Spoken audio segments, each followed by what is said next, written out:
Hey guys, tonight we begin with something a little darker.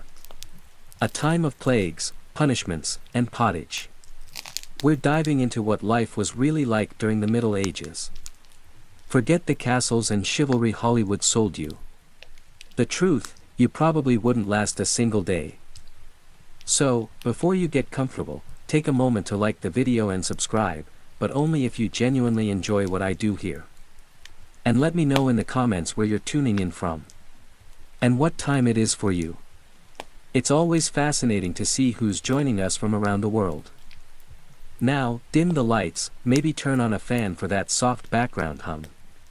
And let's ease into tonight's journey together. Congratulations, you've just woken up in the year 1325. The good news, you're alive. The bad news, so are the fleas. Your bed is a half-rotted straw mattress stuffed with bugs and hay that smells like a barn floor because it was a barn floor 3 months ago.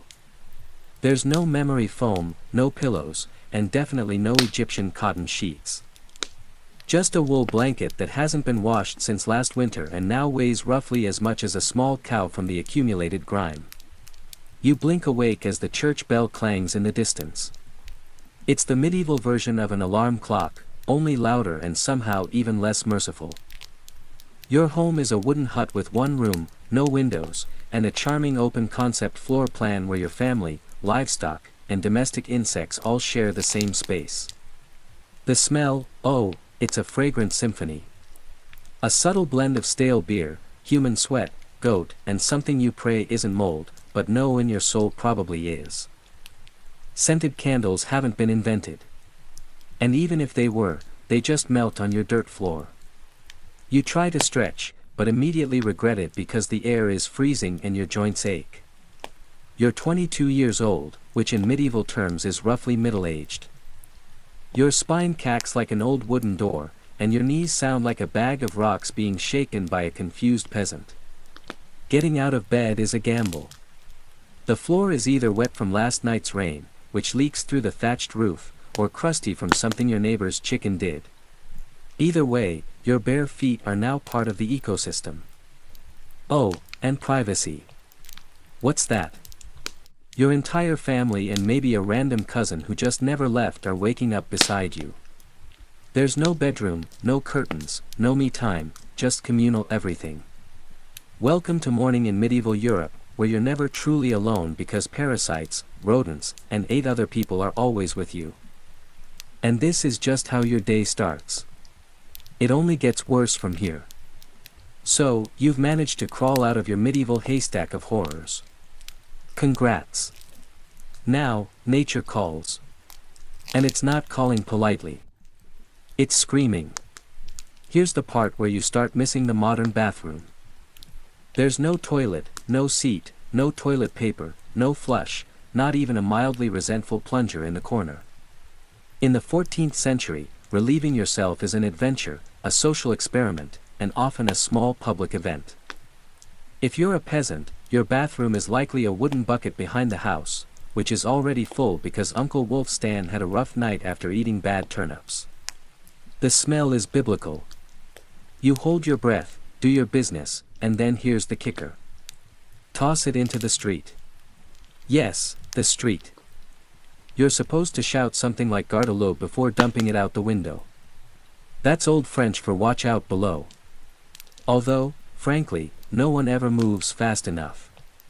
Streets in medieval towns are open sewers, a charming river of human waste, animal droppings, and mystery liquids you'd rather not examine. If you're lucky enough to live in a town with public latrines, congratulations.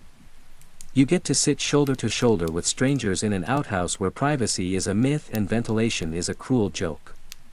You might make small talk, but try not to breathe too deeply. Toilet paper, never heard of it. Most people wipe with straw, leaves, rags, moss, or if they're feeling especially indulgent, a scrap of wool. Sometimes nothing at all. Which might explain why handshakes weren't popular yet. And if you're in a castle, surely it's better, right? Well, sort of. You might have a guard robe, a hole in the wall that drops your waist directly into the moat. Great idea, except that your enemies know this. And yes, attackers sometimes climbed in through the waste chute. Talk about entering through the back door. So whether you're a farmer or a baron, medieval toileting is a humiliation ritual. It's cold, it's public, it's dangerous, and it's never not disgusting. One slip on a wet stone path and you're face first in humanity's leftovers. And you still haven't brushed your teeth, but we'll get to that next. You survived the toilet. You deserve a reward, right? Maybe a nice breakfast. Something warm, delicious, comforting. Sorry. This is medieval Europe. Nothing is comforting here. Breakfast, if you can call it that, is a grim affair. There are no eggs, Benedict. No coffee machines sputtering awake, and certainly no avocado toast. You sit down or squat near the fire to a wooden bowl of something that looks like it was scraped off a muddy boot. Welcome to your daily ration of pottage. Pottage is a thick, gloopy stew made of whatever you can find. Grains, root vegetables, maybe a few beans if you're lucky. It's been simmering in the same pot for days, sometimes weeks, and new ingredients are just dumped on top of the old ones. It's less of a recipe and more of an ongoing edible experiment. On the side, a hunk of bread so hard it could deflect arrows. It's made from coarse rye or barley flour, often bulked up with sawdust, ground up acorns, or other creative ingredients because wheat is a rich man's fantasy. This loaf is not your friend. You don't slice it. You negotiate with it. What about drinks? You're not sipping orange juice or an oat milk latte. You're drinking beer. Yes, beer. At 6 a.m. Why? Because the water is teeming with parasites and filth. So, you start your day with weak ale, low alcohol, high survivability. Kids drink it, too. No one's happy about it, but at least it won't kill you immediately. Want some meat or cheese? Dream on. That's for Sundays and saints' feast days, and only if your lord is feeling generous. Most peasants don't eat meat more than a few times a year. As for fresh fruit, only when it's in season and not already fermented into wine, and don't even think about spices unless you're royalty. A pinch of pepper costs more than your monthly wages. Salt is valuable enough to be locked away, so you chew your gritty bread, gulp your medieval beer, and try not to think about the rat that may have nibbled your porridge in the night. Breakfast doesn't energize you. It just happens to you. And now that you're properly underfed, it's time to work like your life depends on it because it absolutely does. So, you've eaten your sad medieval breakfast, and now it's time to get dressed. Not that it'll help. Your wardrobe consists of exactly one outfit. 1.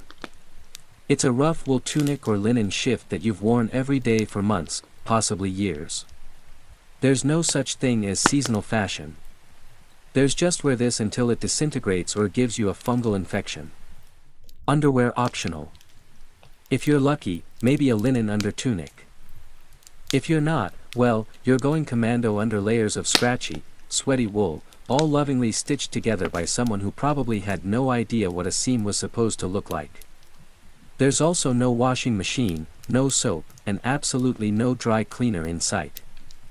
So, your clothes are stained, stiff, and scented like a compost pile that's been left to marinate in a pigsty. Even if you wanted to wash them, it's not easy.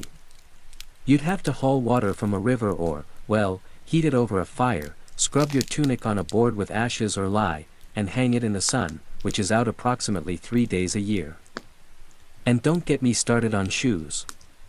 If you own any, they're made of untreated leather, barely stitched together, and offer as much arch support as a banana peel.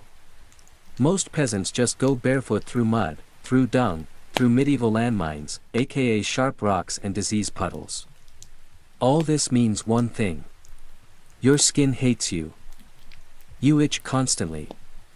Fleas, lice, and bed bugs live rent-free on your body. Everyone has them. Nobles, lousy monks, itchy children, walking insect farms. No one escapes. You'll be scratching your armpit with a wooden spoon while chatting with the local priest. And no one will even bat an eye. Your skin is raw from rubbing. Your scalp a battlefield of bites. And if you develop a rash, well, too bad. There's no dermatologist, no hydrocortisone, no one to tell you it's probably scabies. You just keep on suffering. And if you're lucky enough to not get an infection, great. That rash will simply accompany you for the next 6 months like an unwanted medieval sidekick. Now that you're dressed in misery and wrapped in discomfort, it's time to head outside and start working yourself to death. Now that you're fully dressed in itches and damp wool, it's time to flash that morning smile. Except you don't. Because in the Middle Ages, smiling is a dangerous game. Not emotionally, dentally. There's no toothbrush, no toothpaste, no mouthwash, no floss. The concept of oral hygiene is about as popular as bathing, which is to say, not very. Some people might chew on a twig or rinse with wine or vinegar, but for the most part, your teeth are on their own, and they're not doing well. By the time you hit your mid-20s, your smile looks like something pulled from a haunted crypt. Cavities are rampant. Gums are swollen. And those aren't just food stains on your teeth. That's decay. You have more rot in your mouth than a medieval root cellar. Sugar, while not yet everywhere, is becoming more common among the rich. Imported at great cost, mostly used in small cakes or to show off wealth. If you're a noble, congratulations. You get to rot your teeth faster than the peasants. If you're poor, you'll do it slowly over time with fermented bread, gritty porridge, and years of hard chewing. Toothaches, get used to them. They're like medieval weather, always there in the background. The kind of pain that makes you consider praying, drinking, or pulling the tooth out yourself with a pair of pliers. And that's not a joke. That was the actual treatment. Dentists didn't really exist, but barber surgeons did. Yes. The same guy who cuts your hair is also pulling your murs out by candlelight with an iron hook and zero anesthesia. Infected tooth. Hope you like fevers. Because without antibiotics, it can easily turn into sepsis and kill you from a toothache. That's right. The same thing that sends us to a pharmacy today could be your funeral in the 1300s. And there's no relief on the social front either. Kissing, good luck. Halitosis, bad breath, is everywhere. If you're single, you're not judged by your smile. You're judged by your land and your livestock. In short, your mouth is a battlefield. And it's losing the war. Now that your teeth are throbbing, let's head outside. Because your real job, the one that will break your back, is just getting started. Time to head to work. Except there's no office, no desk, no coffee break, and no chance of promotion. Your job, if you're like 90% of the population, is simple. Don't die while laboring for someone else's comfort. You're a peasant. Congratulations. That means you work the land that belongs to a lord who probably doesn't remember your name. You rise with the sun and stop only when it disappears behind the trees. Your tools, a wooden hoe, a rusty sickle, and whatever bones are still intact in your body. There's no weekend. There's no clocking out. There's only sunrise to sunset, 6 days a week. Sunday is off, but only if you're not harvesting, fighting off raiders, or praying feverishly for your infected toe to stop turning black. The work is brutal. Fields are plowed by hand or with oxen, if you're rich enough to afford one. You dig ditches, sow seeds, pull weeds, and carry water until your spine begins to resemble the letter S. No one cares if you're tired. No one's asking how your mental health is doing. If you're a woman, surprise. You don't just do field work. You also care for children. Clean, cook, spin wool, feed animals, and pretend your husband's lice infestation isn't slowly migrating to your side of the bed. Children, they start helping out around age 5. No school, no toys, just a tiny wooden rake, and a dream of one day not dying of the flu. And if you're one of the few who isn't a farmer, maybe you're a blacksmith, a tanner, or a cooper, great. You still work with fire, chemicals, or animal guts all day in poorly ventilated sheds. The pay, basically survival. The perks, occasional bleeding, break a bone, too bad. Get a fever, drink some warm beer, and keep going. You can't afford to stop, not even for a day. Because if you don't work, you don't eat. And if you don't eat, well, medieval Europe has a solution for that. It's called being replaced. So, you grip your shovel, ignore the blisters, and keep digging. Because in the Middle Ages, your job isn't a career. It's a slow-motion endurance test. Now that your back is on fire from laboring in the fields, let's talk about the weather. Because in the Middle Ages, temperature is less about seasons and more about ongoing punishment from the sky. Let's start with winter. There's no insulation, no central heating, and no weathering. Just wooden walls with gaps you could throw a chicken through. Your windows covered with cloth, not glass. The fire in the hearth, nice in theory, but you don't have enough firewood to keep it going because wood is expensive, and gathering it from the forest is sometimes illegal. Yes, you can be executed for picking up the wrong stick from the wrong forest. You bundle up in your one damp wool tunic, huddle near the dying embers, and still wake up with your nose frozen. Your feet permanently cold, often damp. Your fingers so stiff they feel like tiny medieval popsicles. Frostbite isn't diagnosed. It's just called bad luck. Now, fast forward to summer. Sounds better, right? Wrong. In summer, your home turns into a clay oven. There's no fan, no cross breeze, and absolutely no deodorant. You sweat through your layers, but you can't remove them because showing too much skin is scandalous and also invites sunburn, insect bites, and social judgment. The flies are out in full force, attracted to your unwashed body, and the smell of last week's goat stew that's still fermenting in the corner. Mosquitoes buzz by your ear while you sleep. Assuming you can sleep through the sound of your neighbors yelling and babies crying. In the fields, the sun bakes you. No sunblock, no hat, unless you fashioned one out of straw like a desperate scarecrow. And the worst part, you still have to work. Heat stroke is just called taking a bad turn. So, you're either shivering in your own havel, wondering if your toes will make it to spring, or you're sweating through your only pair of socks while your thighs chafe into oblivion. And the one thing that never changes, no matter the season, your clothes still itch, your food is still terrible, and your next job's still waiting. Welcome to climate control, medieval style. There is none. Feeling thirsty? Need to freshen up? Want to splash a little water on your face to wake up from this damp fever dream of a life? Too bad. In medieval times, water isn't your friend. It's trying to murder you quietly. Let's start with drinking.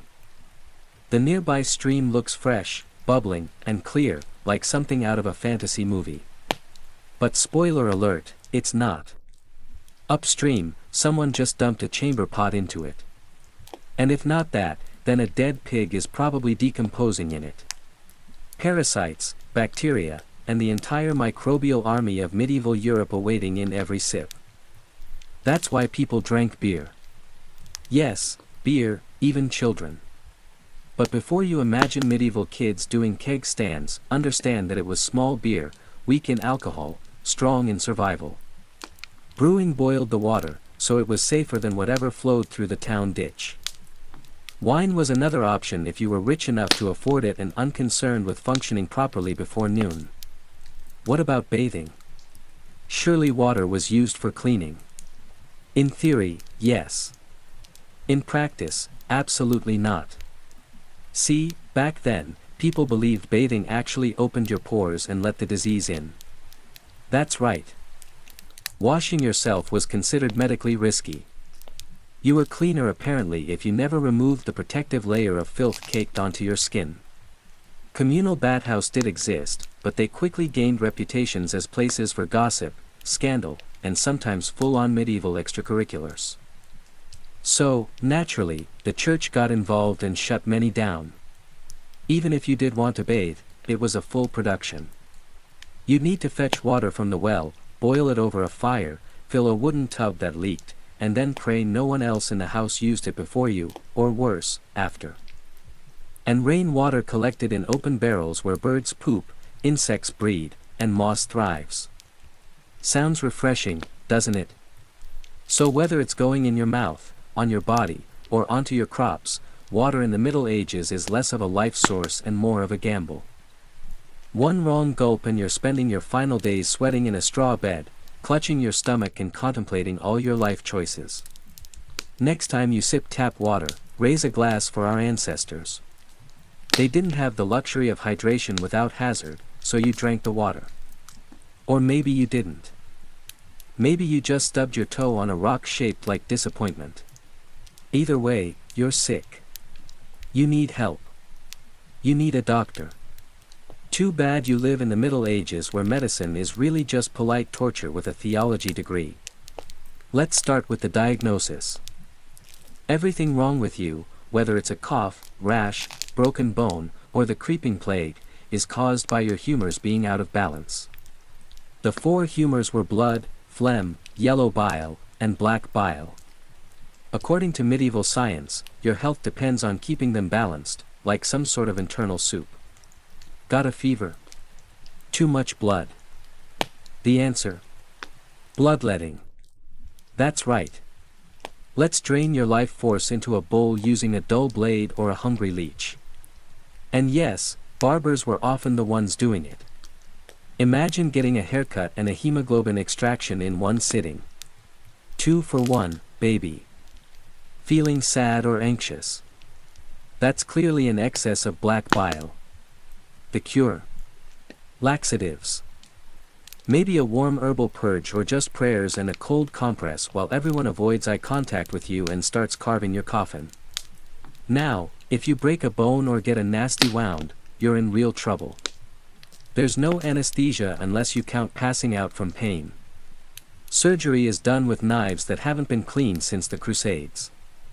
Tools are heated over fire, not for sterilization, but because they just look scarier that way. Antibiotics centuries away. Germ theory not invented yet. They think disease comes from bad air or God being annoyed with your moral failings. Got a stomach ache? Must have been your sinful thoughts. Hope you like confessing while vomiting. If your condition gets worse, you'll be treated with more leeches, possibly some crushed beetles, and a priest at your bedside giving last rites just in case.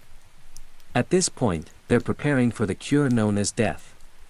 And if by some miracle, you recover, everyone just assumes God took pity on you. The doctor takes full credit, and the leech gets promoted. So yes, in the Middle Ages, medicine is less about healing and more about surviving the cure. After a long day of labor, lice, and leeches, it's finally time to eat. You shuffle back to your well, stomach growling, ready for the one joy left in life, a warm meal. Bad news. Your meal is probably trying to kill you. Let's begin with the basics. Food preservation doesn't really exist. There's no fridge, no freezer, just salt, smoke, or the hope that winter air keeps things fresh. Your meat, if you're lucky enough to have any, has been hanging for days, covered in flies, marinated in questionable brine, and possibly shared with a rat or two. Bread is the cornerstone of the medieval diet. But even that isn't safe. In bad harvest years, desperate peasants bulk it up with bark, sawdust, or even clay to make it stretch. And if it's rye season, there's a bonus. Ergot, a fungus that causes convulsions, hallucinations, and sometimes death. It's like eating bread laced with LSD and tetanus. Vegetables, only if they're in season. And you know what's always in season? Turnips. So many turnips. Boiled, mashed, or floating in pottage. Which, if you remember from chapter 3, is basically a hot swamp of mystery ingredients that's been simmering since your great-grandfather's funeral. Fruit might be available in the fall, but it rots quickly, and sugar is rare, expensive, and hoarded by the rich to show off their blackened teeth. Dairy is another gamble. Fresh milk spoils in hours. Butter and cheese fare better, but they're loaded with bacteria. People eat them anyway because frankly it's either that or chew your boodle leather. And let's talk about seasoning. Spices like pepper, cinnamon, or nutmeg. Worth more than gold. For the average peasant, flavor comes from onions, salt, if you're lucky, and pain. Most meals taste like wet burlap sprinkled with sadness. But food isn't just a health hazard. It's a political one. Game animals belong to the Lord, not you. Caught poaching a rabbit, you could be fined, imprisoned, or even executed. That's right. Your dinner could get you hanged. So, as you sit down to eat your gray stew by flickering firelight, remember every bite is a risk. But you eat anyway. Because in the Middle Ages, food doesn't nourish. It tests you. It's evening now. You've worked, suffered, and barely digested your suspicious stew. You might think the day is winding down, but don't get too relaxed because God is watching. So is the priest and so is your neighbor Agnes, who will absolutely rat you out if you miss Mass. In medieval Europe, religion isn't just part of life. It is life. The church controls your calendar, your laws, your education, if you can read, your birth, marriage, death, and everything in between. Think of it as your spiritual landlord. And you're always behind on rent. Every day is structured around prayer bells. The town church bell rings in the morning, noon, and night. Not because people need reminders, but because missing prayer is a sin.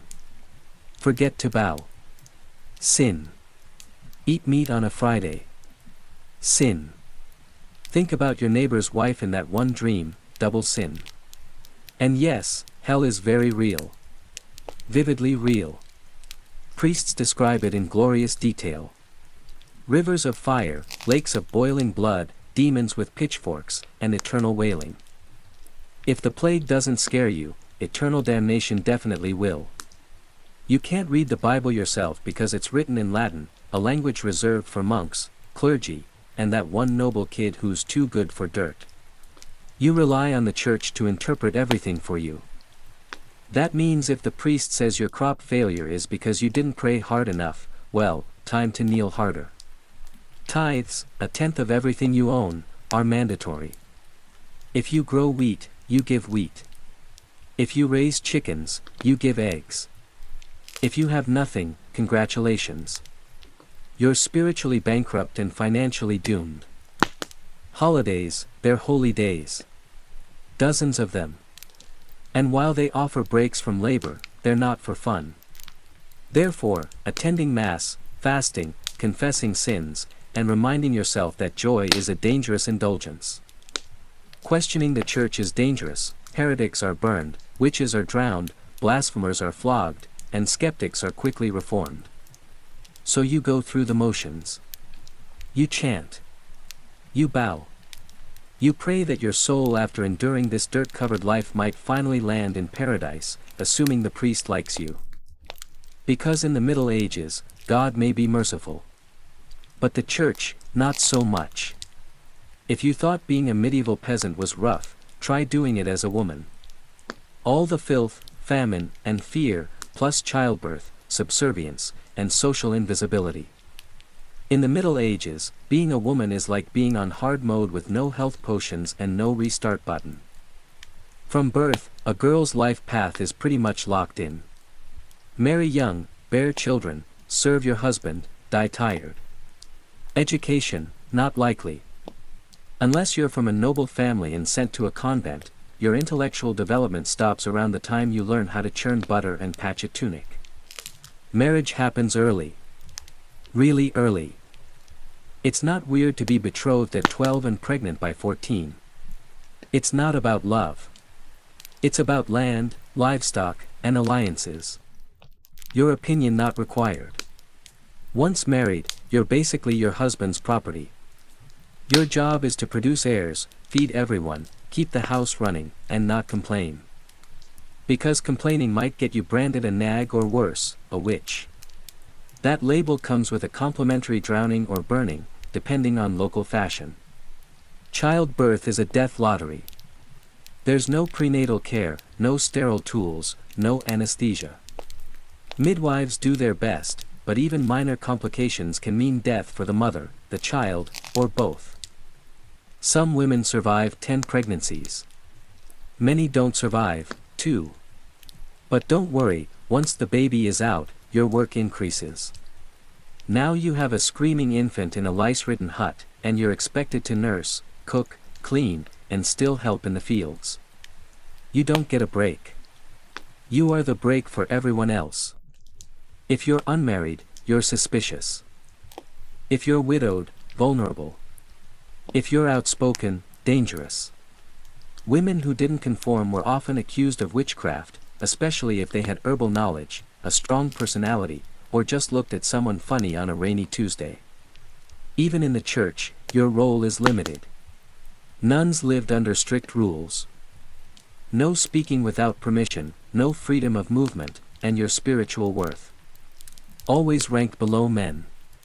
In short, if you're a woman in the Middle Ages, you're expected to endure, obey, reproduce, and suffer in silence, ideally while smiling. Because even in a time of universal suffering, women were somehow expected to suffer gracefully. So far, you've battled filth, starvation, social injustice, and possibly a goat. But just when you think your day can't get any worse, here comes violence. Loud, bloody, and often completely acceptable by medieval standards. Let's be clear, the Middle Ages were not peaceful. The idea of law and order mostly meant hope the local lord isn't in a bad mood. Violence is everywhere. In the home, in the streets, on the battlefield, in church disputes, and sometimes in line at the communal bread oven, crime is common, punishment is brutal, and justice is more performance art than protection. Steal a loaf of bread, you could lose a hand, accused of lying, your tongue might get pierced, gossip too much, meet the scold's bridle, a metal mask strapped to your head with a bar in your mouth. For correction, of course. Let's say you're accused of something serious. Heresy, theft, witchcraft. How do you prove your innocence? By being tortured, obviously. Welcome to trial by ordeal. One version, you stick your hand in boiling water to retrieve a stone. If it heals without infection in 3 days, you're innocent. If not, you're guilty. Another option, you're tossed into a river. If you sink, you're innocent and probably dead. If you float, you're guilty and will be punished anyway. It's like a medieval game show where the prize is survival and the host is actively rooting against you. And if you're sentenced to death, that's a public event. Executions are performed in front of cheering crowds, hangings, beheadings, burnings. Sometimes people bring snacks. It's the medieval equivalent of cable TV. Domestic violence completely normal. Husbands were allowed, even expected, to discipline their wives and children. Street fights commonplace. You could be beaten just for looking the wrong way at a noble's horse. And war always simmering. Local feuds, territorial disputes, religious crusades. Someone's always marching off to stab someone else in the name of honor, God, or boredom. Violence isn't a breakdown of society in the Middle Ages. It is society. Everyone lives with the constant knowledge that life is fragile, justice is arbitrary, and your neighbor might bash your head in over a pig. So, walk carefully, keep your eyes down, and never trust anyone with a club. At this point, you've made it through the lice, the leeches, the laundryless misery, and the looming threat of public disembowelment. But now comes the final chapter of most medieval lives, an early and unglamorous death. If you're alive and still breathing past the age of 40, you're practically a celebrity. You might even be referred to as the Old One, which is less of a nickname and more of a statistical miracle. Let's break it down. The average life expectancy hovers around 30-40 years, but that number is dragged down heavily by infant mortality.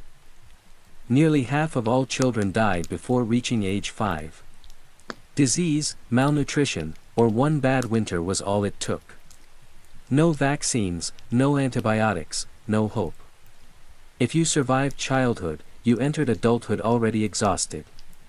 Work began as soon as you could walk upright, and by 25, your joints creaked like a monastery door. You might be missing several teeth, a finger, and most of your original optimism. Women faced a particularly deadly gauntlet, childbirth. It was one of the leading causes of death for medieval women. No pain relief, no medical intervention, just prayer, hot water, and someone holding your hand while you bled out on a straw-stuffed cot. For men, the dangers were different, but equally relentless. Farming accidents, infections from minor wounds, a neighbor's drunken rage, a crusade gone sideways. Even walking to the market could be risky if you crossed paths with a bored bandit or an angry tax collector. Death could also come quietly from the plague, which turned cities into cemeteries overnight. Or from famine, which could last entire seasons, thinning out entire villages. Or from bad luck, like eating spoiled grain and spending your final hours hallucinating and screaming at the walls. And funerals, you were lucky if you got one. Bodies were often buried quickly to avoid disease. No embalming, no polished coffins, just a hole, a few murmured prayers, and a shallow mound of earth. If there was enough space left in the churchyard. So yes, in medieval times, life was brutal, short, and constantly under siege by death in all its casual forms. You didn't retire. You just stopped showing up. And speaking of exits, let's move on to your final chapter. The medieval dream dies. So, how's your day been? You've woken up in filth, relieved yourself into a bucket, brushed your teeth with wishful thinking, nearly passed out from hunger, worked until your spine cried for mercy, scratched your way through itchy wool, prayed to not get plague, and barely dodged a public execution for owning a squirrel. Welcome to a single day in medieval Europe. Still dreaming of becoming a knight? Think again. That romanticized version of the Middle Ages. Gallant swordsmen, noble ladies in towers, heroic battles and feasts in candle-lit great halls. It's a myth polished by fairy tales and fantasy books.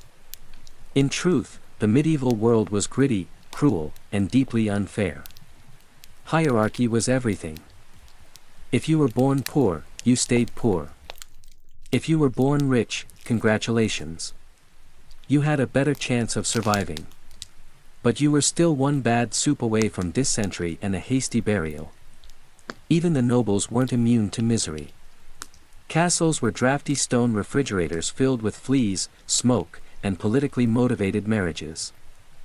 Sure, you had a fur cloak and a goblet of wine, but also a 50% chance of dying in a skirmish or from an infected splinter. Not exactly luxury, the simpler times weren't simple. They were relentless. Everything took longer. Everything hurt more. Everything from childbirth to chewing came with consequences. Life was survival, not leisure. And if you did find a quiet moment to think, to dream, to imagine something better, there wasn't much you could do with it. No upward mobility, no modern medicine, no internet to Google. What's this weird rash? You lived, suffered, worked, and died within a 10 miles radius of where you were born. But here's the wildest part. Through all of this, people still laughed, sang songs, told stories, fell in love, and found meaning. Not because life was easy, but because humans are stubborn like that. Even in the darkest chapters, they made space for light. So tonight, when you slip into your clean bed with indoor plumbing, antibiotics, and central heating, maybe say a quiet thank you to the modern world and to your ancestors who fought rats, famine, and feudalism, so you wouldn't have to. Long before she was Catherine the Great, Empress of all Russia, Mistress of Reform, an icon of ambition, she was simply Sophie. Born Sophie Federica Augusta von Anhälst in 1729. She was the daughter of a relatively obscure German princely family. Her tiny dush in Pomerania offered little in terms of power. But Sophie herself. She had something no title could provide. Razor-sharp intelligence, relentless charm, and a quiet, burning hunger for greatness. Her upbringing was strict. Her mother, Johanna, was cold and calculating, not a warm, nurturing figure, but a social climber obsessed with status. Sophie's father, a Prussian officer, was more distant than disciplinary. From a young age, Sophie learned to walk the fine line between obedience and cunning. She read voraciously, spoke multiple languages, and learned how to observe a room before speaking in it. Skills that would soon become survival tools in one of Europe's most brutal courts. When the Russian Empress Elizabeth Petrovna began searching for a wife for her heir, Grand Duke Peter, she looked beyond Russia's borders.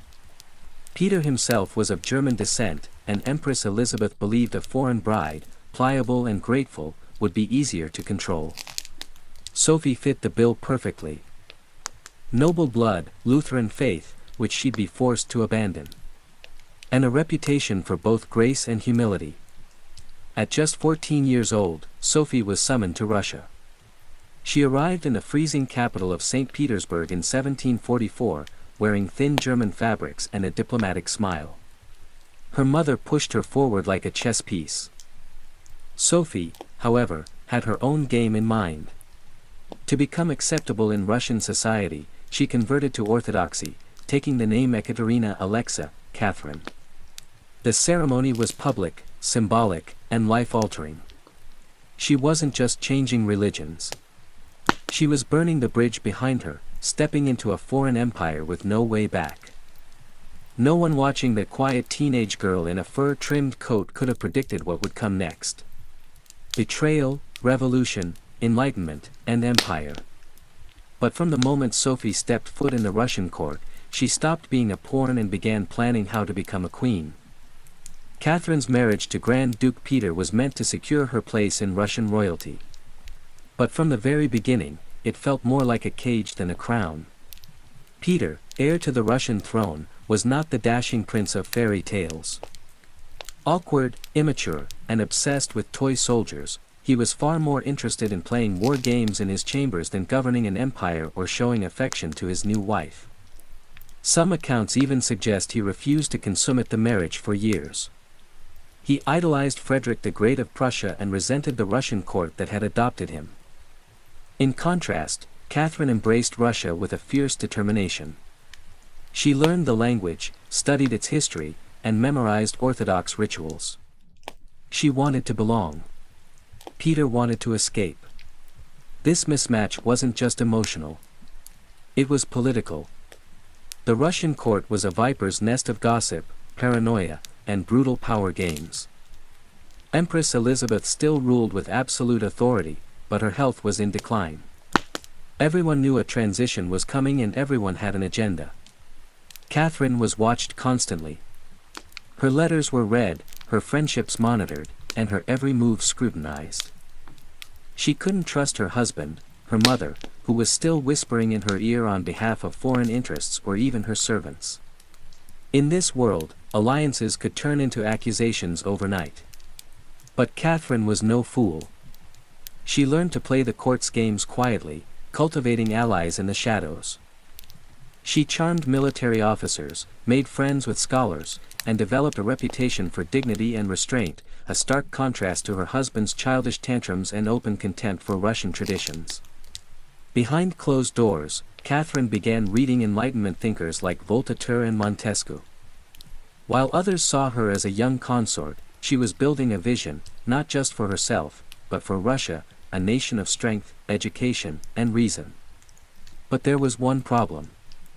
The longer Peter lived, the longer Catherine remained in limbo, a powerless wife to a man unfit to rule.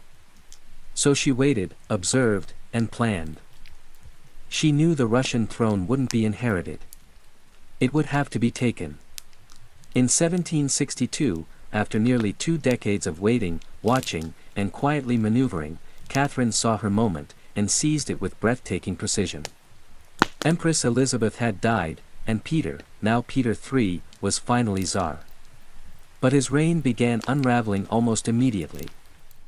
In just a few short months, Peter alienated the church, offended the nobility, insulted the army, and lavished praise on Prussia, Russia's longtime enemy. He reversed key policies, humiliated the clergy, and talked openly about divorcing Catherine to marry his mistress.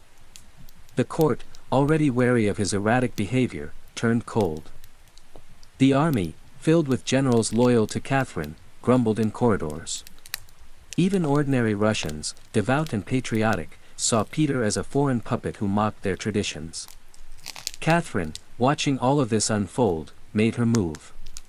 In July of that same year, while Peter was away at his summer palace, Catherine launched a bloodless coup d'etat.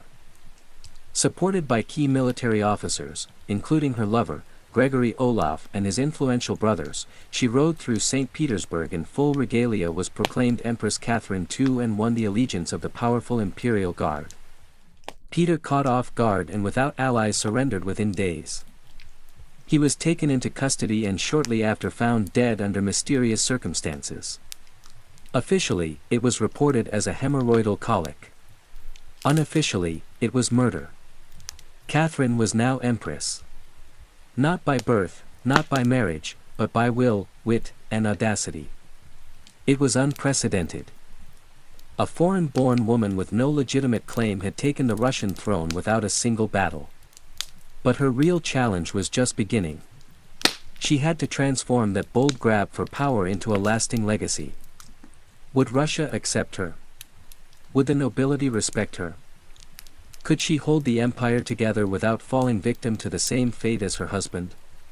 Catherine understood that power gained through intrigue could be lost just as easily.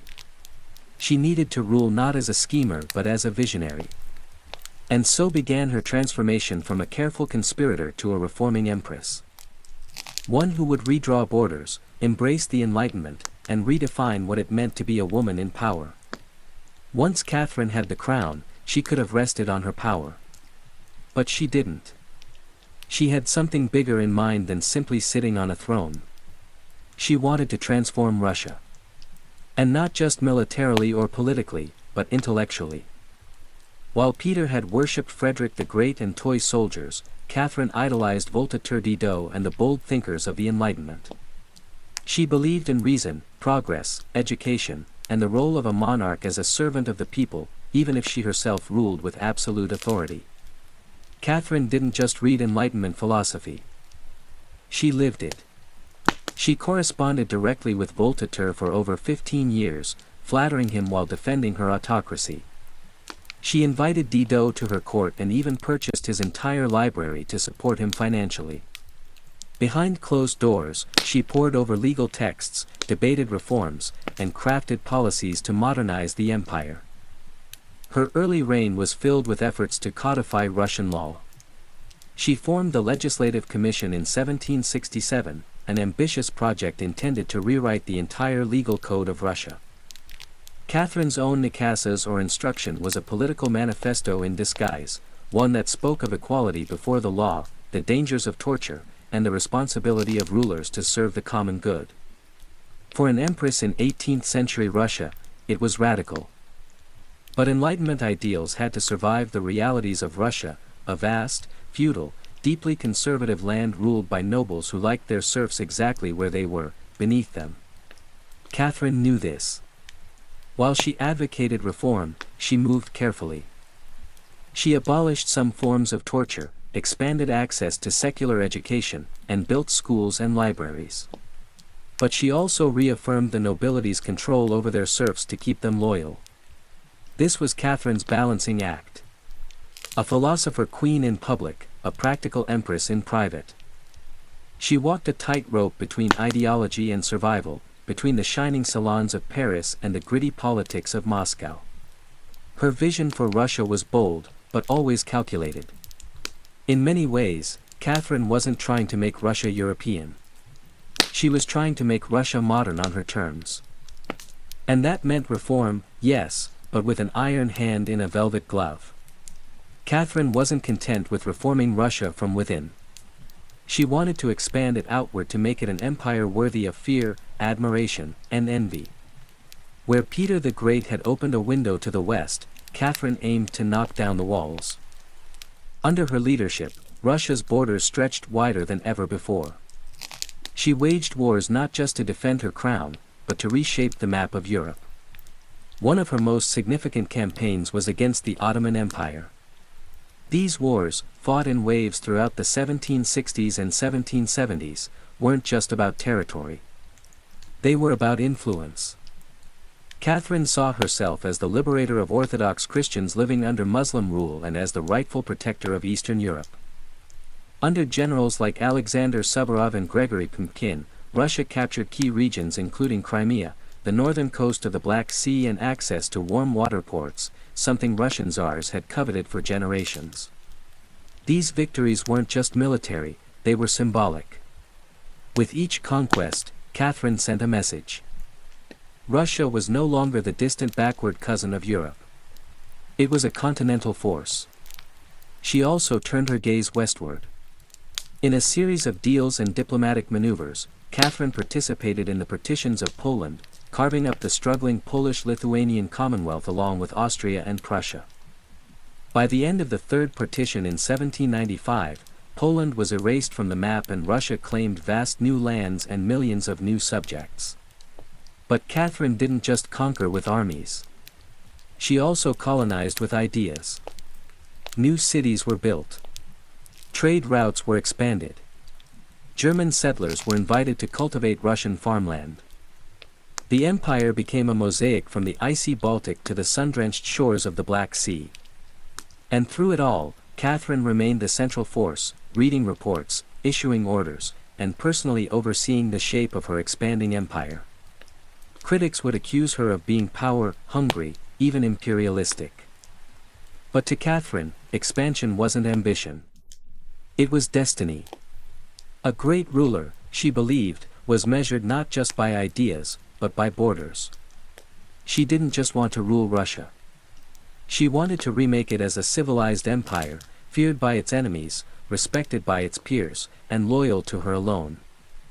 For all her brilliance and power, Catherine the Great was just as famous for what went on behind palace doors. And no, not all of it was whispered in libraries. Catherine's private life became one of the most talked about aspects of her reign. She had lovers, not just one or two, but a carefully curated parade of them, many decades younger, often handsome and sometimes politically influential. She didn't hide them. In fact, she often rewarded them with titles, estates, and pensions if they behaved well. If not, they were quietly dismissed, sometimes with a polite thank you and a promotion. Among the most important of these lovers was Gregory Pumpkin, a man as brilliant as he was bold. Their relationship blurred the lines between romance, politics, and partnership. Some historians believe they may have even married in secret. Together, they shaped military campaigns, colonization projects, and the transformation of southern Russia. Pumpkin wasn't just a lover. He was her co-ruler in many ways. Still, Europe couldn't look past the scandal. Gossip swirled. Satirical pamphlets painted her as lustful, insatiable, even unhinged. And after her death, the rumors only got worse. The most infamous being the completely false and grotesque tale involving a horse spread by her enemies to smear her legacy. But why the obsession? Simple. Catherine was a woman who wielded power unapologetically. And in a world where female rulers were expected to be either saintly virgins or tragic figures, she refused to play the role. She lived, loved, and ruled on her own terms, and that made her dangerous. Ironically, while her critics painted her as immoral, Catherine herself was deeply philosophical about love and sexuality. She believed pleasure was a natural part of life and that personal relationships didn't have to threaten public responsibility. She separated emotion from governance, a feat few male rulers managed. In reality, her liaisons were often strategic. She surrounded herself with men who were loyal, capable, and politically useful. And when they ceased to be, she let them go, usually with a smile and a generous retirement. Catherine's love life didn't weaken her rule. It was part of her strategy. A blend of passion and power that made her unforgettable, envied, and feared. For all her charisma and control, Catherine's reign was not without peril. And in 1773, that peril came in the form of a bearded Cossack named Ilan Pugachev. He was no ordinary rebel. Pugachev claimed to be none other than Peter III, Catherine's dead husband. According to him, he had survived the coup and now returned to reclaim the throne from the German usurper. It was absurd. Peter was long gone. But to Russia's oppressed and exhausted lower classes, the claim didn't need to be true. It just needed to offer hope. Pugachev promised liberation, an end to serfdom, lower taxes, and land for the common people. His words lit a fire across the Volga River region, especially among Saxe peasants and old believers. In a time when the gap between nobles and serfs had widened brutally, his promises sounded like salvation. The Pugachev rebellion became the largest peasant uprising in Russian history. Towns were taken, fortresses fell, nobles were slaughtered. For a terrifying moment, it seemed as if the empire itself might fracture. Catherine was shaken. This wasn't a foreign war she could win with cavalry and treaties. This was a revolt from within her own people, rising against the system. She ruled. But Catherine didn't panic. She acted. She dispatched professional military forces to crush the rebellion ruthlessly. Pugachev's forces were defeated in 1774. He was captured, displayed in an iron cage, and eventually beheaded in Moscow, a public warning to all who dared follow. Afterward, Catherine doubled down on order and control. Her dreams of liberating the serfs quietly faded into silence. The rebellion had shown her the limits of enlightenment in a country still shackled by feudalism. She now leaned harder on the nobility, who offered loyalty in exchange for absolute control over their serfs. This was a turning point. The empress who once quoted Voltaire now prioritized stability over philosophy. Reform became cautious. Surveillance increased. Rebellion even whispered was to be stomped out before it had breath. Pugachev may have lost his head, but he left behind a warning that haunted Catherine. That power built on inequality could only hold so long before the storm came crashing through. By the time Catherine the Great approached the final years of her life, she had ruled Russia for over 3 decades, longer than any female ruler in Russian history. From the moment she seized power, she had defied expectations, reshaped her empire, and redefined what a woman and a monarch could be. Under Catherine's reign, Russia became a true European powerhouse. Its territory expanded by over 200,000 square miles, swallowing Crimea, parts of Poland, and stretches of the Black Sea coast. These weren't just military wins. They were strategic pivots, securing warm water ports, and reshaping trade. But her legacy wasn't only drawn on maps. Catherine left a cultural mark as well. She helped found the Hermitage Museum, amassed one of the greatest art collections in Europe, and corresponded with the greatest minds of the Enlightenment. Her court became a center of sophistication, art, and intellectual ambition. In a country often viewed as backward by Western Europeans, Catherine put Russia firmly on the cultural map. She modernized education, founding schools for girls, and promoted the printing of books. She introduced smallpox inoculation to Russia, even publicly receiving the vaccine herself, an act of scientific bravery in her time. Yet, her reign was also one of contradictions. While she admired Enlightenment ideals, she never freed the serfs. In fact, she extended serfdom deeper into Russia's territories.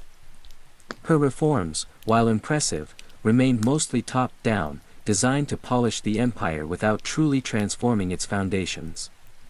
Still, Catherine's rule brought stability and ambition. She understood that power was not inherited. It was crafted, managed, and constantly defended. She ruled not by divine right, but by force of will, political brilliance, and relentless calculation. She was called many things: a user, a tyrant, a reformer, a seductress. But above all, she was effective. When she died in 1796, Russia was wealthier, larger, and more formidable than it had been in centuries. She left behind a throne secure, an empire expanded, and a legend that would endure for centuries. Catherine didn't just reign. She ruled with intellect, strategy, and an unapologetic grip on history. And in doing so, she became more than an empress. She became a myth. For all her power, expansion, and enduring legacy, Catherine the Great was still at her core a woman navigating a man's world and reshaping it in her image. Behind the imperial portraits and state decrees was someone deeply aware of how precarious her position was. She was not born Russian. She came to the throne through a coup. She ruled an empire that didn't want a woman in charge. And yet, she not only endured, she thrived. Catherine was never content to be ornamental. She read constantly, wrote endlessly, and never stopped learning. Her daily schedule was intense. Hours of reading reports, corresponding with foreign powers, editing state papers, and managing a court filled with rival factions. She wasn't content to simply sit on the throne. She worked the throne like a stateswoman born to it. She was also, in many ways, lonely. She surrounded herself with courtiers, lovers, and artists, yet wrote in her memoirs of how few people she could truly trust. Her son Paul, whom she distrusted and kept away from state matters, grew into a man she feared would undo all her progress. Her greatest emotional partnership with Gregory Pumpkin faded into deep friendship, but his death in 1791 left a wound that never truly healed. Catherine crafted her image carefully. She understood the power of narrative and wielded it better than most monarchs of her age. She posed as Mother of Russia, enlightened monarch, warrior, empress, and lover of the arts. But beneath those roles was a woman who had endured rejection, betrayal, scandal, and rebellion, and kept going. When she died in 1796, she left behind an empire transformed, but also questions. Could she have done more to end serfdom? Were her Enlightenment ideals compromised by politics? Was she more reformer or ruler? History remembers her by the title she never gave herself, the Great. It wasn't because she was flawless or kind or just. It was because she took power and wielded it on her own terms in a time and place where women weren't supposed to have any. She didn't just wear the crown. She rewrote what it meant to deserve one. In the humid depths of the Chiapas jungle in southern Mexico, the ruins of Palenque whisper stories from the ancient Maya world. Towering temples rise above the canopy, their limestone faces eroded by time, but still brimming with secrets. And in 1994, one of those secrets revealed itself. A team of Mexican archaeologists led by Fanny Lopez Jimenez was surveying Temple 3, a relatively modest pyramid next to the more famous Temple of the Inscriptions, the burial site of the mighty King PL the Great. Temple the throne wasn't expected to hold much until they noticed something odd. A sealed hidden chamber beneath the structure. No looters had touched it. It was pristine. When the archaeologists broke through and lowered themselves inside, they found a stone sarcophagus resting in silence. The air was heavy with the weight of centuries. As they opened the lid, red dust rose like smoke, brilliant, shocking red. The interior was covered in powdered cinnabar, a toxic mercury sulfide used ceremonially by the Mir. And lying within that crimson cloud, was the skeleton of a woman. She had been buried with care and reverence. Her bones were fragile but intact, her skull still wearing a jade mask, and her body surrounded by honorary offerings, necklaces, diadems, ear spools, all crafted from jade and shell. Everything about the burial screamed royalty. Yet no name was inscribed. No glyphs identified her. It was one of the richest female burials ever found in Mesoamerica. And yet it was a total enigma. Why was she buried in red powder? Who was she? Was she a queen, a priestess, or perhaps even Pal's wife? The researchers called her the Red Queen, and the name stuck. But even with modern forensics, they couldn't say for sure who she was, only that she had lived around the 7th century during the golden age of Palenque. Unlike most Maya tombs, hers had been hidden, untouched, and purposefully isolated. Her burial wasn't just ceremonial. It was spiritual. This woman wasn't meant to be remembered with words. She was meant to be remembered through ritual, through color, and through the mystery she left behind. The most haunting feature of the Red Queen's tomb wasn't her jade jewelry or the silence of the sealed chamber. It was the red dust. A thick layer of powdered cinnabar covered everything. The sarcophagus, the walls, her bones, even the offerings around her. It clung like blood to stone. To the mayor, this was no accident. Cinnabar, made from crushed mercury sulfide, was one of the most sacred and dangerous substances in the ancient world. Its vibrant red color wasn't just visually striking. It symbolized blood, rebirth, and the life force that connected the human and divine realms. Red was sacred. It was the color of sunrise, of sacrifice, of life emerging from death. And it wasn't just symbolic. It was spiritual. Covering the dead in cinnabar was a ritual meant to transform the body, preserving it not for eternity, but for transition. In Maya belief, death wasn't the end. It was a passage, a crossing into another cosmic layer. And so the Red Queen, whoever she was being prepared not just for burial, but for deification. But there's another layer to this. Cinnabar is toxic. Repeated exposure can lead to mercury poisoning, tremors, hallucinations, even death. The mayor likely didn't understand the chemistry, but they felt its potency. It was volatile, powerful, dangerous. To bathe the corpse in it was to declare this person was no ordinary mortal. In Palenque very few were buried with cinnabar. Pal the Great, the mighty king whose pyramid dominates the site, was one. His body, like hers, was also saturated in the red powder. That detail alone drew speculation. Was the Red Queen his wife, his mother, or someone of equal divine status? Her skull had been placed on a layer of jaguar skin, another sacred symbol. Around her, bone needles, obsidian blades, and miniature jade figurines hinted at rituals performed either during her life or in her honor at death. Every part of her burial told a story without words. A story of power cloaked in secrecy. A woman prepared to cross into the underworld, not in silence, but in ceremony, drenched in the color of sacrifice. Surrounding the Red Queen's crimson-drenched remains was a world of silence, broken only by the gleam of jade, shell, and obsidian. These were not mere ornaments. They were offerings, each one carefully chosen to accompany her on the journey to the Maya afterlife, the Xibalba. At her sides were jade necklaces, heavy and cold, their polished surfaces still radiant after 300 years underground. Jade was not just beautiful. It was sacred. The Maya considered it a symbol of eternal life. It represented the green of maize, the vitality of the jungle, and the breath of the gods. Only the elite were buried with jade. For the Red Queen, it covered her chest, wrists, and ears. A clear sign that in life she wielded influence, perhaps even divine favor. One of the most haunting objects was the Jadiri mask placed delicately over her face.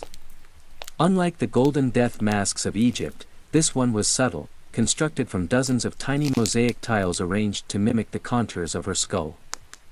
The mask served a ritual function to protect the soul, to preserve identity, and to present her as divine in the eyes of the gods. Scattered near her bones were bone needles, obsidian blades, and shell artifacts. These could have been tools of ritual or symbols of her status as priestess, healer, or royal matriarch. One bone pin was engraved, faint but purposeful. A small echo of her voice lost to time. At her feet and along the edges of the tomb were ceramic vessels, still sealed, likely once filled with offerings. Food, drink, or incense to sustain her spirit beyond death. The mayor believed the afterlife was a journey, dangerous, layered, filled with challenges. These items weren't luxuries. They were necessities. To modernize, the tomb feels intimate, not overloaded, but intentional. There was no gold, no chariots, no pomp, just items chosen with spiritual weight. It was a map for the soul. Through these treasures, we glimpse how the mayor understood death, not as finality, but as a transition of power. The Red Queen wasn't buried to be forgotten. She was being prepared to ascend. For all the grandeur of her tomb, the Red Queen left behind one haunting void. No name, no inscriptions adorned her sarcophagus. No glyphs on the walls identified her. She was clearly someone powerful. But who? From the moment her tomb was opened, scholars began trying to connect the dots. The most compelling theory that the Red Queen was Zakbu-Aar, the wife of Kinich Janab Pal, known today as Pal the Great, the most famous ruler of Palank. Zakbu-Aha was more than just Pal's consort. She was born into nobility and married into Palank's royal dynasty at a young age. She bore at least 3 sons, all of whom held high status, and she played a key ceremonial role during her husband's reign. If anyone could be buried with such honor, it was her. Supporting this theory was the tomb's location, just a few feet away from Pal's own grand burial in Temple of the Inscriptions. The proximity suggests a deliberate pairing, husband and wife, rulers even in death. And then there's the cinnabar.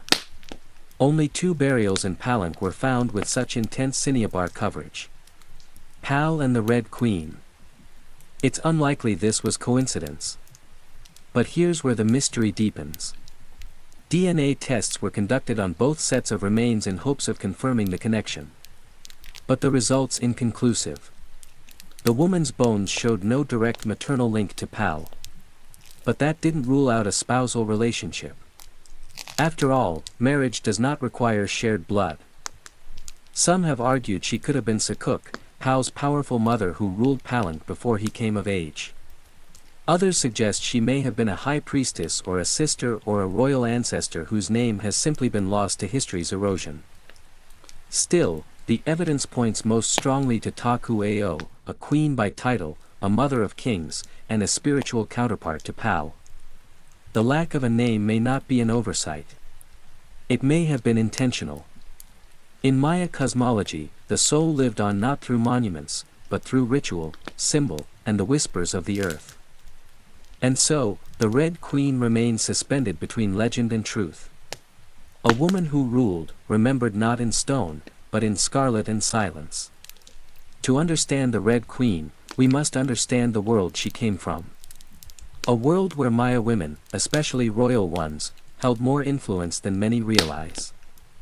In Maya civilization, politics was often a family affair. Royal women weren't merely passive consorts. They were diplomats, priestesses, and power brokers. They conducted rituals, sponsored temples, and played crucial roles in maintaining dynastic legitimacy. Their bloodlines were political capital used to forge alliances and secure claims to the throne. Take Sakuk for example, the mother of Pal the Great. When the throne of Palank was left vacant, she took power herself and ruled as queen regent until her son came of age. She wasn't a placeholder. She was a ruler in her own right, issuing decrees and overseeing construction projects. Without her, Pal may never have risen at all. And she wasn't an anomaly. Across the Maya world, in places like Yakilan, Nanjo, and Calakmul, inscriptions show women performing major ceremonies, engaging in warfare diplomacy, and sometimes ruling outright. They were often portrayed in stele and murals, dressed in elaborate headdresses and regalia, standing beside kings as equals, or sometimes above them. Their words were carved in glyphs. Their names were remembered until they weren't. By the time Spanish conquistadors arrived centuries later, much of that memory had eroded. The colonial lens saw native women as silent figures in a male-dominated world. But the archaeology tells a different story, one of complex gender roles where power was negotiated, not simply inherited. This context casts the Red Queen in a new light. She may not have ruled in name, but her burial, rich, sacred, and positioned beside Pal suggests she was a central pillar in the royal order. Her jade mask wasn't just decoration. It was a symbol of identity, of power held in life and protected in death. Her bloodline may have been the very glue that held Palanka's dynasty together. In Maya civilization, a queen wasn't just a queen. She was a keeper of sacred lineage, a voice in ceremony, and often the bridge between gods and men. The Red Queen may be nameless, but in her world, she was never voiceless. The Red Queen wasn't just buried with treasures. She was buried in architecture rich with purpose, layered with Maya cosmology, ritual symbolism, and intentional design. Her tomb wasn't merely a grave. It was a gateway to eternity. Her body was discovered inside Temple Third, one of the smaller pyramids within the heart of Palenque. Yet its proximity to Temple of the Inscriptions, the resting place of Pal the Great, is telling. These temples weren't built randomly. Their positioning was sacred, guided by astrology, myth, and dynastic legacy. Temple the Thi rises modestly compared to its grand neighbor. But it hides something even more intimate. A sealed crypt untouched by Ludders, perfectly preserved. It was constructed deep within the temple's core, accessible only by a steep, narrow staircase. The descent into her tomb feels almost symbolic, a ritual journey downward into the underworld. The chamber itself is stark, made of cut stone, sealed tightly for over 130 years. No glyphs or murals cover the walls. No ornate carvings tell her story. But perhaps that silence is intentional. This was a space not for the living to interpret, but for the dead to transform. At the center, her sarcophagus sits like an altar crafted from limestone. It echoes the grand stone coffin of Pal next door. While Pal's lid is famously engraved with scenes of cosmic rebirth, the Red Queen's tomb is more subdued. The focus is inward on the body, on the cinnabar, on the ritual of death itself. And yet, there are subtle architectural cues that hint at meaning. The tomb is aligned east to west, a symbolic path mirroring the sun's journey from life to death. The chamber is small but powerful. It feels deliberate, personal, a sacred enclosure for someone revered. Maya temples were cosmological tools, bridges between the heavens, the earth, and the underworld. To be buried in one was to be elevated beyond the human realm. The Red Queen's eternal home wasn't an afterthought. It was a carefully constructed shrine, a place where death became transformation. Her bones rest in stone, her essence in cinnabar, and her legacy in the architecture itself. A temple that speaks without words, telling us she mattered. To the ancient Maya, death wasn't the end. It was a threshold, a sacred passage into the underworld known as Xibalba. And for someone like the Red Queen, this crossing was not only spiritual. It was political, cosmological, and deeply ritualized. Burial rituals were carefully choreographed events rooted in myth and meant to guide the soul through the treacherous layers of the underworld. Maya texts and iconography tell us that Xibalba was no peaceful afterlife. It was a maze of darkness, rivers of blood, trials, and gods of death. Only those properly buried, ritually prepared, and spiritually equipped could make the journey successfully. The Red Queen was buried, wrapped in cinnabar, encased in stone, and surrounded by offerings. All signs of an elite burial. But there's more. The presence of bone needles and obsidian blades in her tomb hint at auto-sacrifice rituals. Possibly symbolic tools representing rites she had performed in life or that were reenacted at her burial to empower her spirit. Hirari mask carefully assembled from jade tiles was not simply decorative. It may have served as a spiritual vessel preserving her face and identity as she journeyed into the afterlife. In Maya belief, the face was a mirror of the soul and the soul needed to be recognized by the gods. The ceramic vessels surrounding her may have once held chocolate, maize, water, or even pulque to nourish her in the next world. Other items like stingray spines or shell trumpets could have represented spiritual tools, calls to the gods, or tokens of ritual communication. Burial wasn't just a goodbye. It was a transformation. The Maya believed in cycles.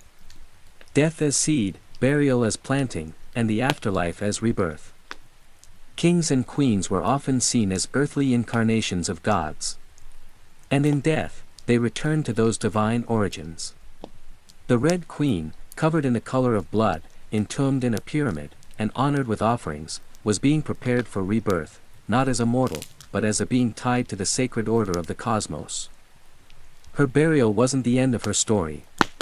It was the beginning of her legend. Just a few steps away from the Red Queen's final resting place lies one of the most iconic tombs in Mesoamerica. That of Kinich Janab Pal, known simply as Pal the Great. His burial inside the grand temple of the inscriptions is celebrated for its artistry, scale, and deeply spiritual symbolism. But what makes the Red Queen's tomb so extraordinary is not only what was inside, it's where it was found. Her sarcophagus was hidden within Temple 3, directly adjacent to Pal's monument. In a city like Palenque, where every temple was carefully positioned to reflect cosmic principles, this closeness was no coincidence. It was intentional, a statement etched in stone. Many scholars believe the Red Queen was Zakbu Ao, Pal's queen and trusted consort. While her tomb lacks inscriptions, the similarities between their burials are striking. Both wrapped in cinnabar, both entombed in pyramids, both buried with jade, and both treated with extreme reverence. These rituals mirror each other as if two halves of a sacred narrative. Pal's lid famously depicts him falling into the underworld tree, a cosmic scene of death and rebirth. The Red Queen's simpler tomb contains no such iconography, but the symbolism lies in the pairing itself. If Pal represented the sun, journeying through the underworld at night to rise again, then the Red Queen may have represented the moon, the feminine force that follows its own mysterious path in the sky. Together they embodied a cosmic duality. Masculine and feminine, king and queen, sun and moon, order and ritual. In Maya mythology, rulership was not singular. It was relational. Harmony in the cosmos required balance. And that balance extended into the dynastic court. By placing the Red Queen beside Pal, the Maya were preserving not just a marriage, but a cosmic partnership. Their proximity in death may have mirrored their roles in life. A queen not behind, but beside her king, sharing not just a throne, but a legacy. In their tombs, they speak without words. Two souls wrapped in cinnabar and stone joined across eternity. One of history's most sacred silences. Though her name was lost to time, the Red Queen of Palenque endures not as a forgotten relic, but as one of the most enigmatic and powerful women of the ancient world. Her tomb, sealed for over 1,300 years, now whispers across centuries, inviting questions that echo louder with every discovery. She represents a mystery that still resists full understanding. We may never know exactly who she was. No glyph carved her name. No stealer told her story.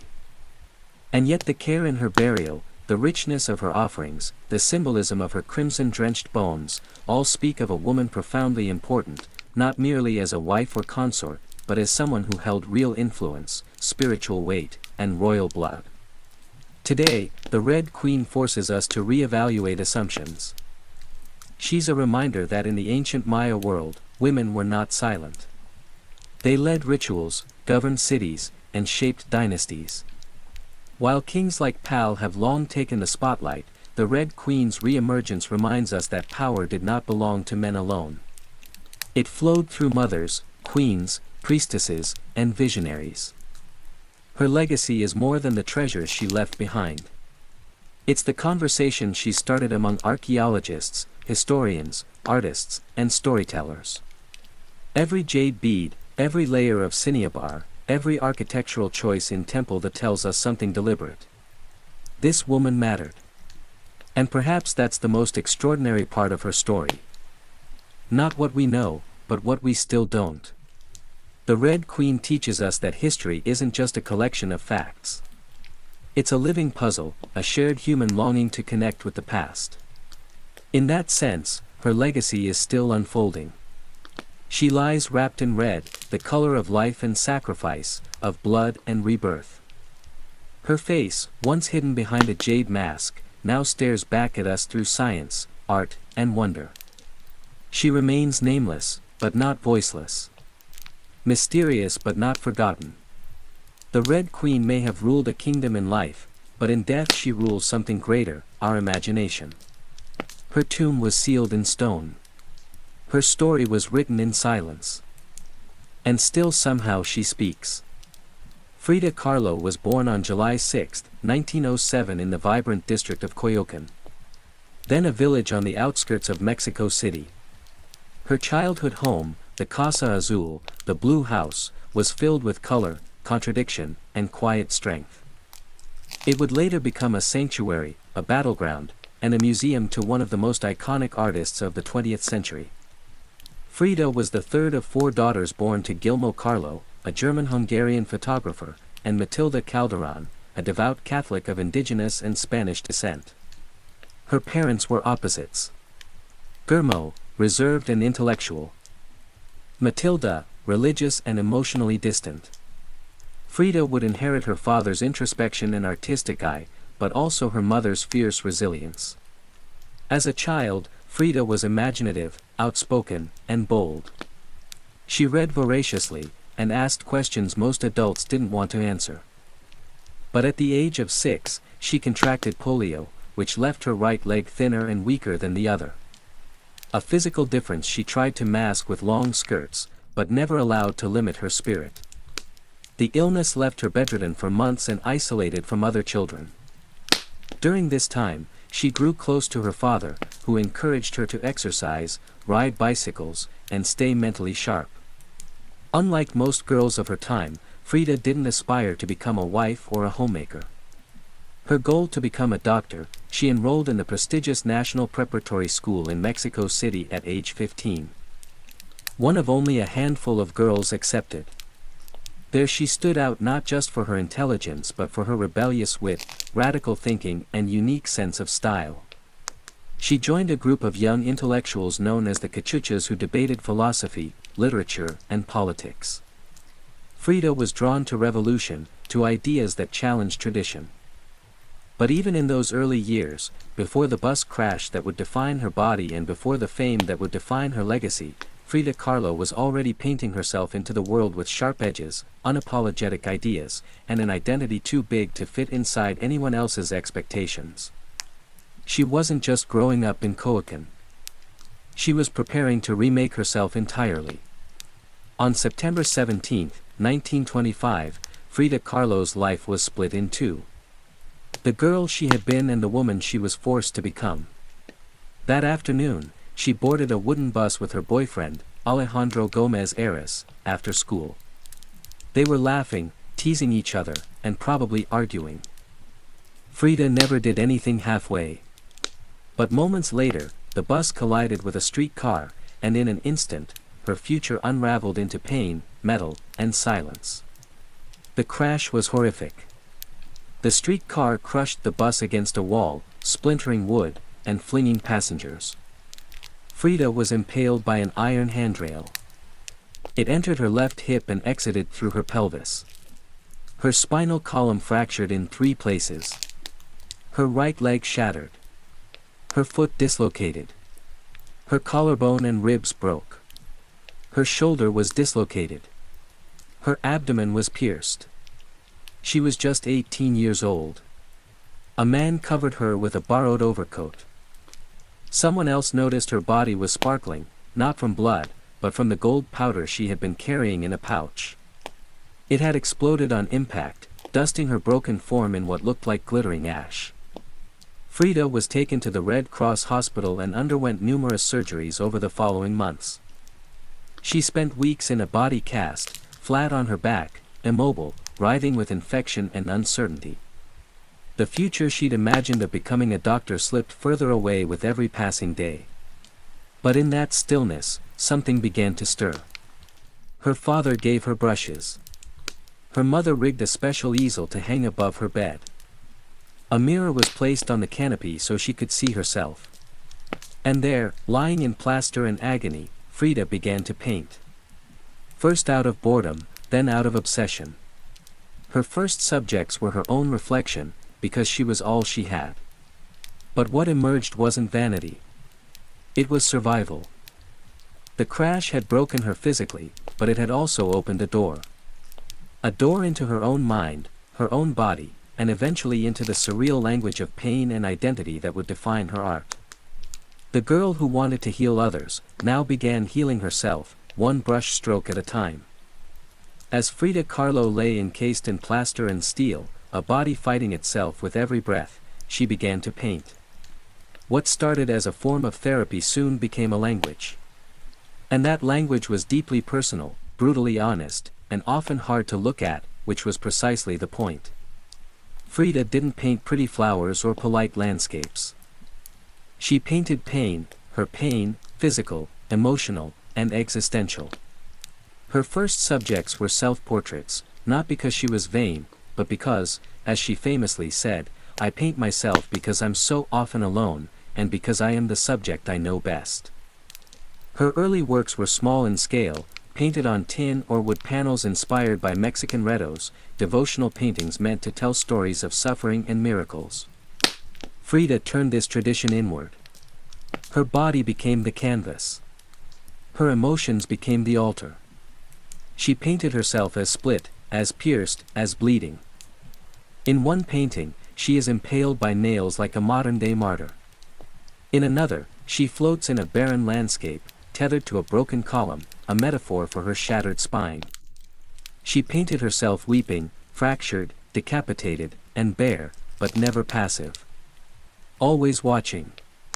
Her pain was not sanitized. She painted the ugliness of trauma with beauty, defiance, and even humor. Each piece was a reclamation of her body, her experience, and her identity as a woman in a world that often tried to define her. But Frida wasn't just telling her story. She was inventing a new kind of visual narrative. One that blended Mexican folk art, surrealism, medical illustration, and symbolism.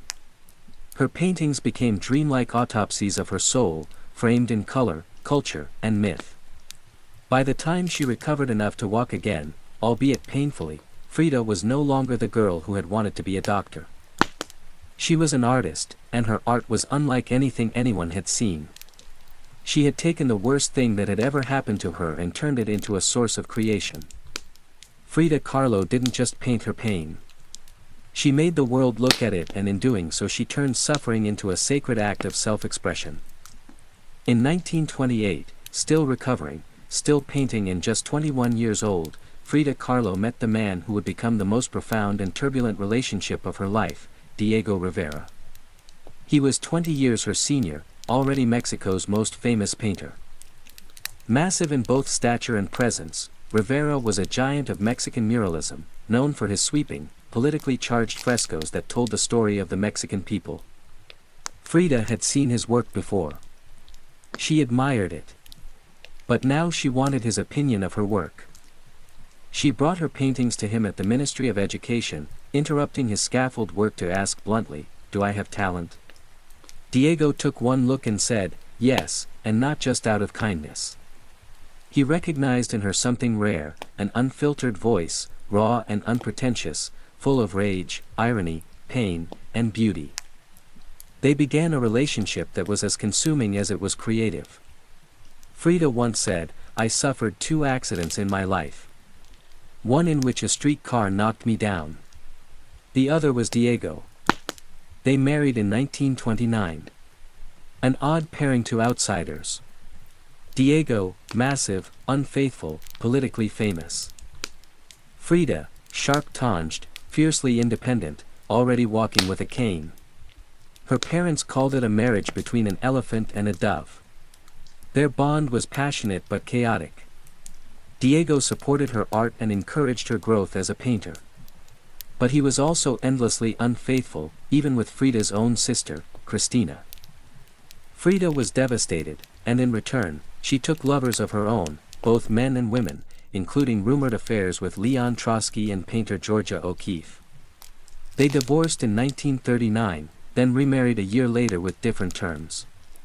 This time, Frida would keep her autonomy, her home, her money, her name.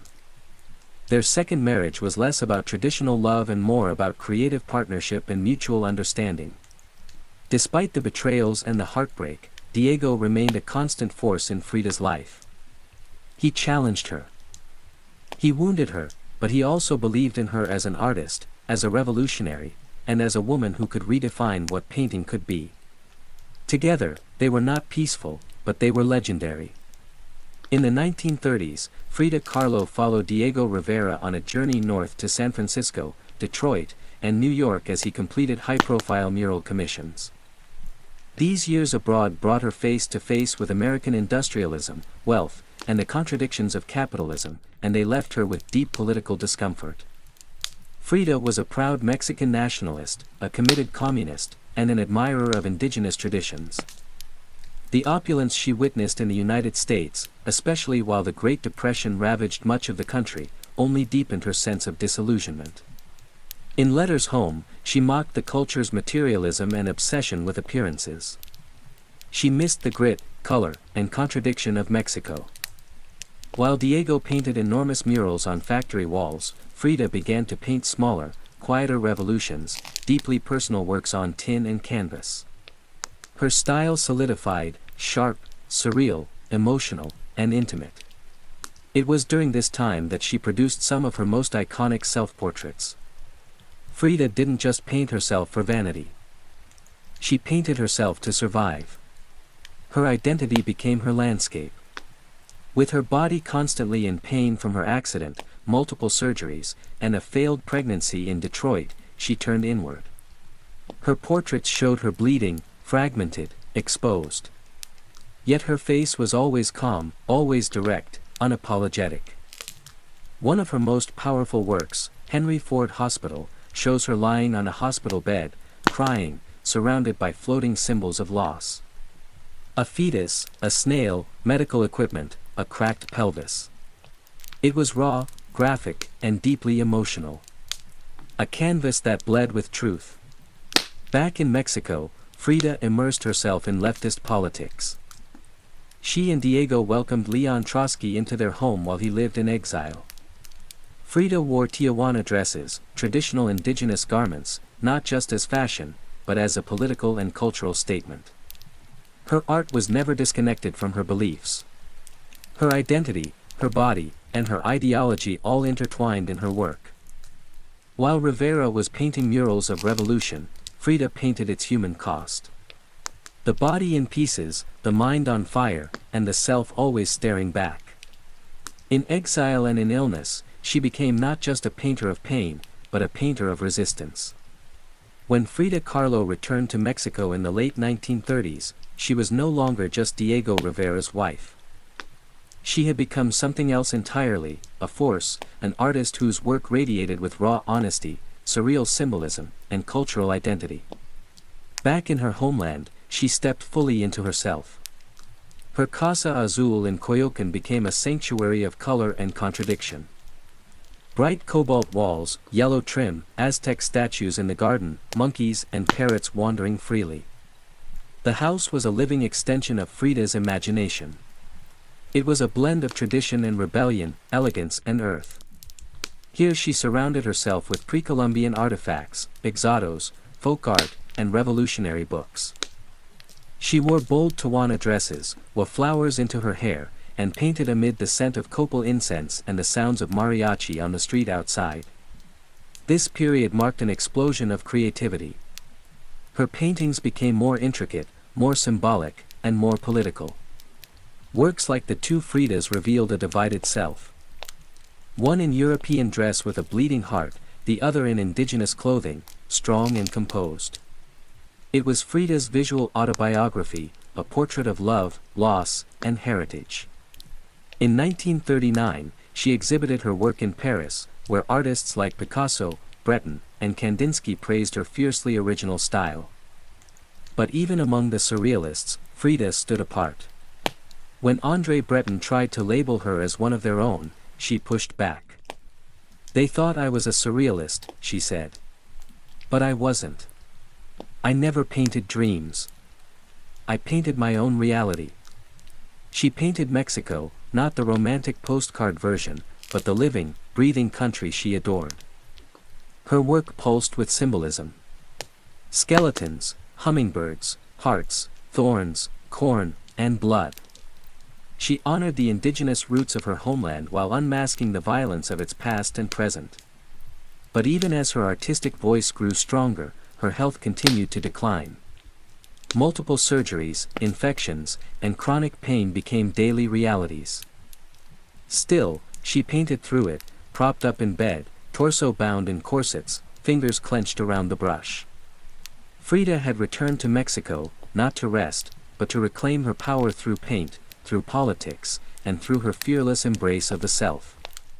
As the 1940s wore on, Frida Kahlo's body continued to betray her. Her spine was deteriorating. Her right leg was constantly infected.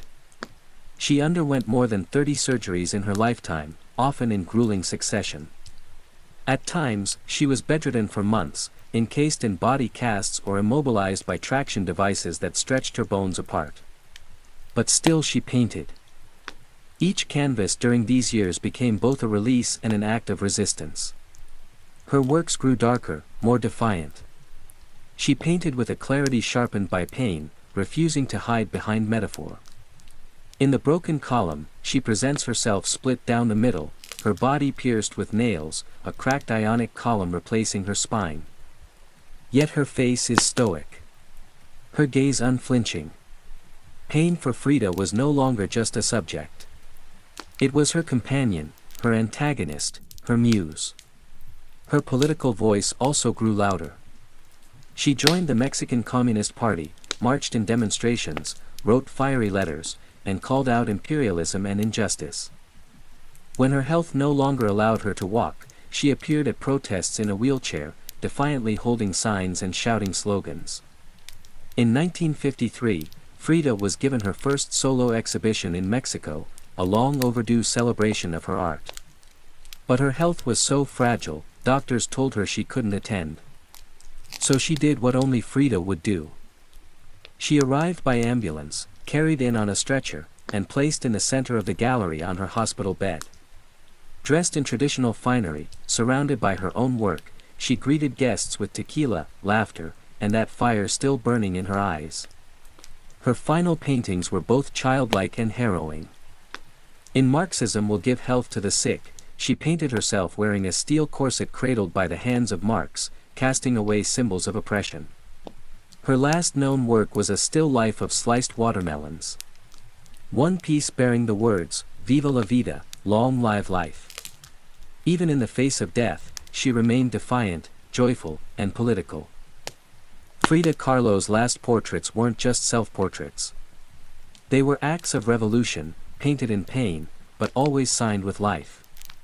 On July 13, 1954, at the age of 47, Frida Kahlo died in the same place she had been born, La Casa Azul in Coyoacán. The official cause was listed as a pulmonary embolism, but those closest to her whispered of something deeper. She had been ill, yes, but also exhausted by pain, by surgeries, by the long war with her own body. Just days before, she had attended a political protest against the CIA coup in Guatemala. Weak and wheelchair-bound, she insisted on going, her clenched fist raised in the air. Revolution remained her final heartbeat. Her last diary entry was brief but piercing. "I hope the exit is joyful and I hope never to return." Frida's funeral was held at the Palacio de Bellas Artes, Mexico's most prestigious cultural institution. Her body, draped in the red flag of the Mexican Communist Party, was watched over by friends, family, artists, and revolutionaries. Diego Rivera was inconsolable. He called her the greatest love of his life. Even as his betrayals had nearly broken her. But in the years that followed her death, something extraordinary happened. Frida Kahlo refused to disappear. At first, her name was whispered only in art circles. Her works weren't easy to categorize, too political for surrealists, too surreal for traditionalists. But slowly her image, her story, and her defiance began to resonate. Through the 1970s and 1980s, as feminist scholars and activists reclaimed forgotten voices, Frida's became louder. She wasn't just a painter anymore. She was a symbol of pain turned into beauty, of feminism born through resistance, of Mexican identity celebrated without apology, of queerness, disability, revolution, and authenticity. Her face, unibrow, gaze, flowers in her hair became iconic. Her home became a museum. Her diary became a sacred text. And her paintings now hang in the world's greatest museums. Frida Kahlo had lived much of her life in Diego's shadow. But in death, she stepped forward. She didn't just leave behind paintings. She left behind a mirror and dared us all to look. Not with pity, not with fear, but with fire. Today, Frida Kahlo's face is everywhere. Printed on t-shirts, painted on murals, turned into dolls, memes, posters, and icons. Her signature unibrow, her flower-crowned hair, her direct gaze, all instantly recognizable. But what makes her legacy powerful isn't just that people know her face, is that they recognize the truth behind it. Frida didn't try to be flawless. She didn't fit into boxes. She wasn't conventional, and she didn't care to be. In a world that demands perfection, she gave us realness. Raw, messy, vibrant, angry, joyful, contradictory realness. She celebrated what made her different. Her disability, her queerness, her politics, her culture, and turned it into art that transcended borders and decades. She's become more than an artist. She's a global symbol of defiance, feminism, cultural pride, and creative resistance. For queer communities, she's a fearless bisexual icon who lived openly and unapologetically in a time that demanded silence. For women, she's a reminder that power doesn't require permission. For disabled artists, she's proof that pain can fuel the brush, not stop it. And for Mexico, she's a daughter reclaimed, fierce, folkloric, and forever part of the national soul. Her paintings, once dismissed as too strange or too personal, are now among the most revered in the world. Works like the two Frida's self-portrait with thorn necklace and hummingbird and the broken column aren't just seen. They're felt deeply by anyone who has ever suffered and needed to turn that suffering into something sacred. She lived in the margins and turned them into center stage. She embraced contradiction. A communist who wore gold. A woman betrayed who loved again. A body in pieces with a soul unbreakable. And through it all, she painted, not just with color, but with conviction. Frida Kahlo never asked to be a symbol. She simply told the truth about herself. And in doing so, told the truth for millions of others who had never seen themselves reflected in art before. Now when we see her face, we see courage. We see color. We see resistance. We see Frida not gone but immortal.